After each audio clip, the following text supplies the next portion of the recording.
to use Amex gift card on Amazon. Hello everyone, welcome back to our channel, and in this video I'm going to show you how you will be able to use your Amex gift card on your Amazon account. So first of all, just go to the American Express official website where you will be able to find different gift card option for yourself. Just simply purchase the gift card that you would want to buy. For example, you want to buy this thank you gift card. Just simply click on it and just complete your transaction while making the purchase for this particular card. And once you purchase the card details like your card number, the expiration date and other details will be sent to you on your email address while through the Amazon Express gift card services, and from there you will be able to access the card information. And once you have your American Express gift card with you, just simply go to your Amazon account, and once you're there into your Amazon account, just simply go to your cart section for the product that you would want to buy from your Amazon account, and after that just simply click on proceed to buy and just go to the checkout page and just confirm your address. And after that, on this page you will be able to see bunch of different payment method options.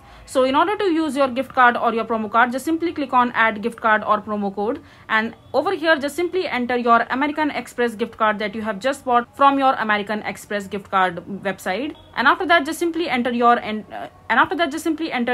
card number or your code, and after that just simply click on apply, and the whatever amount of the price of the product that you are buying from your Amazon account will be deducted from your American Express gift card, quite simply. So this is basically how you will be able to use your Amex gift card on Amazon. I hope you find this video to be helpful. So that is it for this video. If you find this video to be helpful, make sure to hit that like button and don't forget to subscribe to our channel for more such informative videos, and I'll see you the next time.